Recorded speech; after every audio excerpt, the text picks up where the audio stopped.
మహిళల ఆరోగ్యంపై ప్రభుత్వం దృష్టి సారించింది. 99 రోజుల ప్రణాళికలో భాగంగా మహిళలకు హెల్త్ స్క్రీనింగ్ చేపట్టింది. 30 రకాల వైద్య పరీక్షలు చేయించడంతో పాటు మహిళల డిజిటల్ హెల్త్ కార్డులను తయారు చేయనున్నారు. 46 లక్షల మంది స్వయం ఉపాధి సంఘాల సభ్యులకు ఈ పరీక్షలు చేయనున్నారు. 3 నెలల్లో స్క్రీనింగ్ పూర్తి చేసేందుకు ప్లాన్ చేశారు. మహిళా దినోత్సవం రోజు ప్రారంభించగా సెర్ప్ సాయంతో మహిళా సంఘాల సభ్యులను హాస్పిటల్స్లో పరీక్షలు చేయిస్తారు.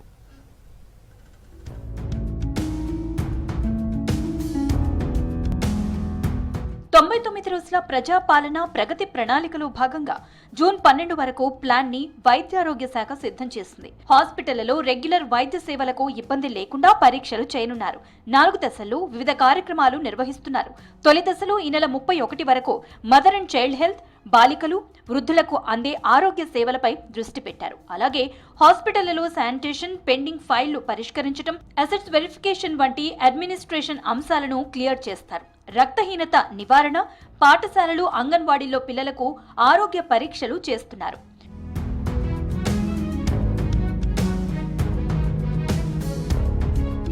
మహిళా దినోత్సవం సందర్భంగా స్వయం సహాయక సంఘాల్లోని మహిళల హెల్త్ ప్రొఫైల్ తయారీ ప్రోగ్రామ్ ని మంత్రి దామోదర ప్రారంభించారు.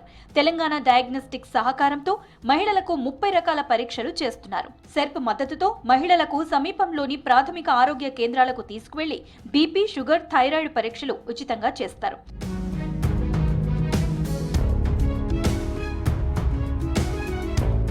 తొలి దశలో ప్రతి జిల్లా నుంచి 5 మండలాలు, రెండో దశలో మరో 10 మండలాలు, చివరి దశలో మిగిలిన అన్ని మండలాల్లో హెల్త్ స్క్రీనింగ్ చేస్తారు. మొత్తం స్క్రీనింగ్ ని 3 నెలల్లో పూర్తి చేయాలని లక్ష్యంగా పెట్టుకున్నారు.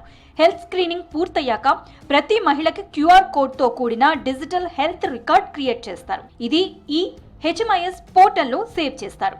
ఈ డిజిటల్ రికార్డ్ హెల్త్ సూపర్విజన్ చేసేందుకు, ఫ్యూచర్లో హెల్త్ రికార్డ్స్ యాక్సెస్ చేసేందుకు ఉపయోగపడుతుందని తెలిపారు అధికారులు.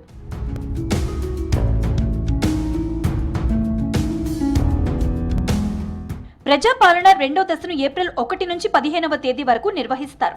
ఈ 15 రోజుల్లో బీపీ, షుగర్, క్యాన్సర్ వంటి వ్యాధులను గుర్తించేందుకు సబ్ సెంటర్ల పరిధిలో స్క్రీనింగ్ క్యాంపులు ఏర్పాటు చేస్తున్నారు. జిల్లా డే కేర్ క్యాన్సర్ సెంటర్లలో కీమోథెరపీ సేవలను మ్యాపింగ్ చేయడంతో పాటు డయాలసిస్ రోగులకు వైరల్ ఇన్ఫెక్షన్ పరీక్షలు చేయనున్నారు.